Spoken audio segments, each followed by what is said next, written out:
everyone, welcome to art journal number 2. I decided to do this one as a video instead of posting all the individual spreads because there are so many of them. This was made out of an old copy of Macbeth that I bought at the library in the book sale. So I just covered it in fabric and it turned out pretty nice. The inside cover is just scrapbook paper. I didn't draw this. This is my first spread that I did. It's got some glitter in here if you can see that. I'm probably not going to say too much about these pieces.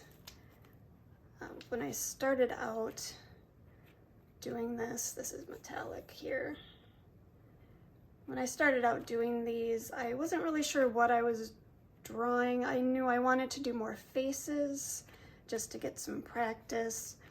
But when I do these spreads, I don't really have an idea when I begin. I just kind of go along. I've been trying for a very long time to find my style. I've been doing art for 15 years. I've done more kind of realistic things like this bird. And I'm really trying to let go of being tight in my work and making it looser and more abstract.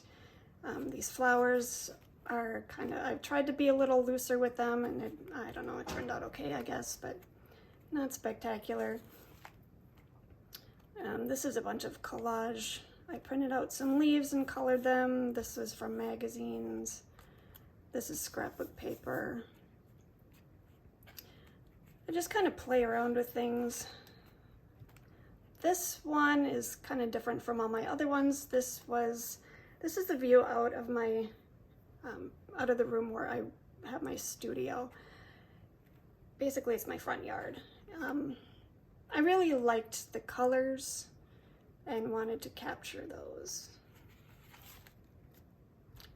This is when I learned about neurographic drawing, which is making just kind of freehand squiggles, and then you connect where all the lines intersect. You connect them with more black, and I think it turned out pretty good. I liked it a lot. It was a fun process. And that helps me be a little looser and get out of my rut of wanting to make something specific. It had to be a picture. This didn't have to be a picture. This one, I was taking a class online about abstract florals, and I tried to be abstract with it, but I still had the urge to add too much detail. This one I really like. It turned out really good. There's some scrapbook paper in the background, and I did all the lettering, and I really like how it's just simple, but it's still really impactful. This one was neat. When I did the background, I did it in acrylic paint and it was too bright. And so I did a wash of white over it, and then I sprayed it with water and it created this stippled effect. And I thought that was really cool. And there's a face again. I try to put faces into things. This one obviously is more of a person. I still tried to be more abstract with it, but I don't know. The colors didn't turn out great. They're a little bit muddy. And that's more face practice. I wanted to do more cartoon kind of faces, illustrations, rather than having to look at a face and try to make it realistic. I'm not sure I even did any more faces after this. I don't really love any of them. This one, I did the background with all these colors and some stencils, and it turned out really cool. And then I put, these are from scrapbook paper, and I put those over the top and it turned out nice. This one I did the night before Christmas. It's got modeling paste around the edges, so it's got a really neat texture. There's a lot of metallic paint in here, and there's some star stickers and some glitter.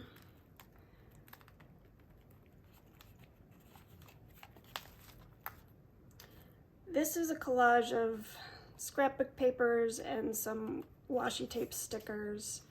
And I just wanted to make marks on there. I don't know, it turned out okay, I guess. You can see my book is starting to come apart, so I had to put some washi tape in there.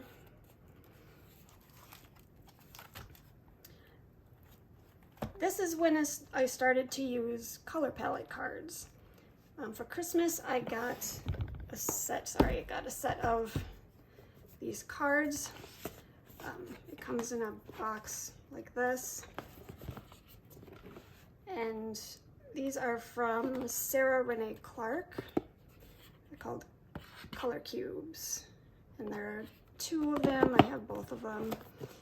And what they are just cards with a color palette on. And I started using these because I got tired of choosing colors. I ended up choosing the same colors over and over, and I couldn't really get out of that rut. So when I saw these, I asked for them for Christmas, and I love them. So I will put the color palette there so you can kind of see. Here, oh, there, I did do one more face, I guess, after that. There's some metallic gold in here. I'm not sure if you can see. But this was just to play. There's more than Neurographic. And there's some stencils, stamps. I think those are stamps.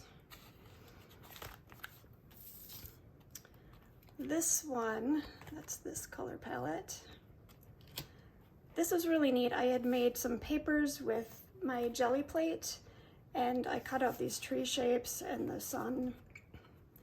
And I just really like the way this one turned out. It's very simple. This is part of lace edging that I cut apart. I like this one a lot. That's this color palette. I really like how this one turned out. I did freehand the bee and the butterfly, and there's some glitter and metallics in there. This was that color palette. This one I really wanted to do, I like the stitching, so I like to draw the stitching in because I really enjoy fabrics and stitching, but I don't like using fabrics and stitching. I don't have the patience for it, and I really don't have the room to store all kinds of fabric. But I like the look of it, so I decided to draw it. These birds I did not draw, those are out of a magazine.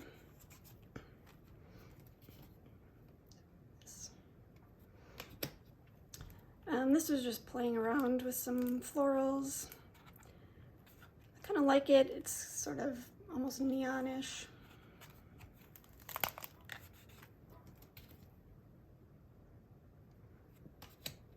This one I did the bird on watercolor paper and cut it out and pasted it, and then the leaves are all scrapbook paper. And I did some more of the Neurographic drawing with the vines. This one I really like. It's nice and simple. The trees are from a stencil. And then I did some stamps in the background. These are actually stamps, these letters.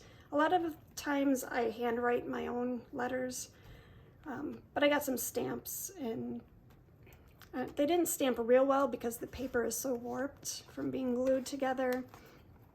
So I had to trace over it, but it still gave me the shape of the letters that I wanted. This one, that color palette, I don't love this one. This is paper. These are all stickers. I did draw the frog or the toad. I don't know. I started out with these flowers on each side, which was pretty cool. I like the shapes in the background. I like the papers, but it's, I don't know, it's not totally cohesive for me. It's all right. This one, I had come across an artist who, her studio is called Mindful Art Studio, I believe, and she talks about simple patterns. So I signed up for a week-long workshop with her, and before I got to take the workshop, I just wanted to kind of try out the idea. So I made these shapes, and these are based on a sweater I'm crocheting that has a puff stitch that's kind of divided in the middle, so it almost looks like a heart, but not really. And then I put these little things at the bottom because I thought they sort of look like flies, and these are kind of antennae. I don't know. It's a neat shape, and I kind of dig it. That's color palette. I don't love this. It's mostly collage, a lot of papers and things cut out from magazines. This is, I don't know if you can see, this is actually coming apart. I got this in a set of scrap papers, and it's almost fabric-y, almost, what do I want to call it? Like felt. And it kind of comes apart. But it was neat and I wanted to use it, and so that's how this started. And here's where I started to do the ink drawings. I just wanted to play around with it. Mindful Art Studio, she does something called a slow draw, which is where you just go really slow and deliberately, and you just let your imagination take you where it's going to go. And I decided just to start drawing and making shapes, and I colored them because I had the color palette, and I really like how it turned out. I used watercolor pens, and then when I went to go spray it with hairspray to fix them, it kind of made these little stippling effects, which I really like.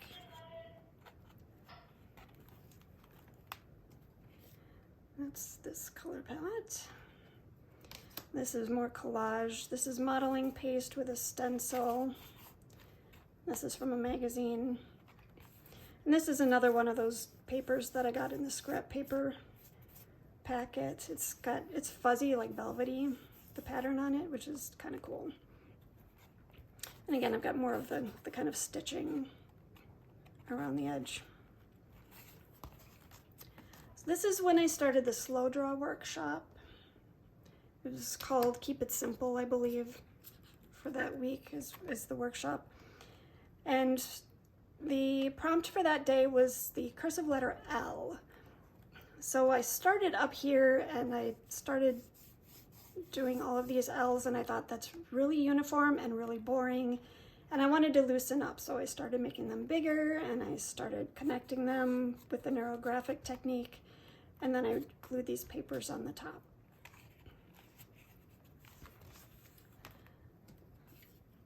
The second prompt for the week was threads. I did a big thread, and I thought it's really boring just to have a thread, so let's add some beads on there, sure, why not? And then I made this label, and I drew the stitching around it, and I thought, well, if it's got stitching, then it's probably going to have a raw edge, so I added the little threads around the edge, and so I have big thread and little threads. The prompt for this day was leaf shapes. I like how this turned out. On this part, if I had to do it again, I would color outside the lines a little bit. It's a little too neat and clean, but I like how that one turned out. This is one of my favorites. The prompt for this one was tendrils. And I just love how they're all kind of reaching in. This is kind of otherworldly for me, a little bit like space. These are papers, these 4 are papers that I had made with the jelly plate that I had used back here for this.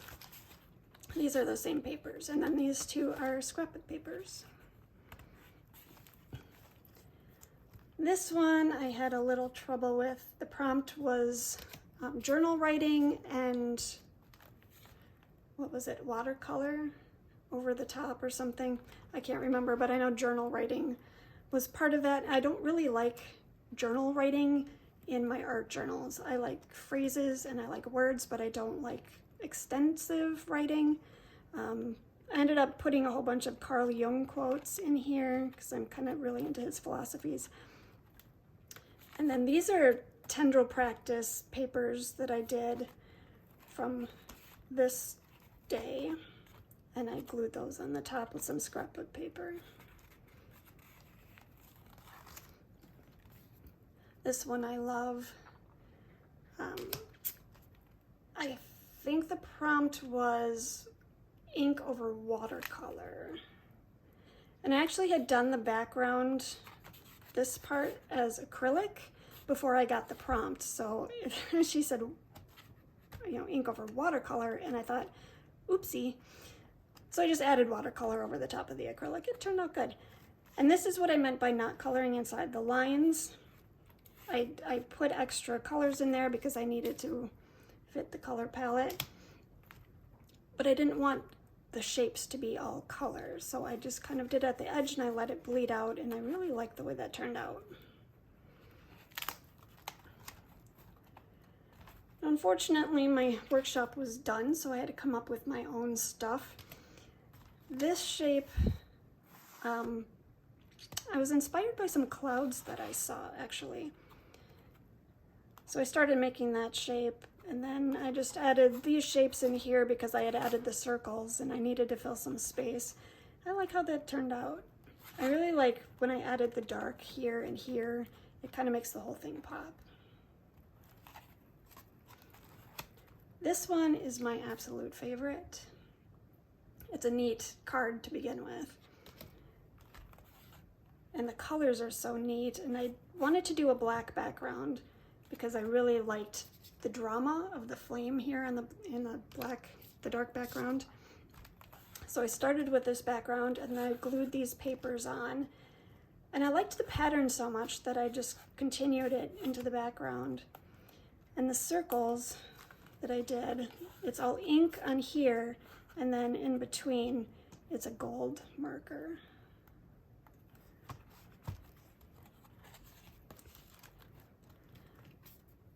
This one I struggled with for a while, and I hated it when I finished it, but now I kind of like it.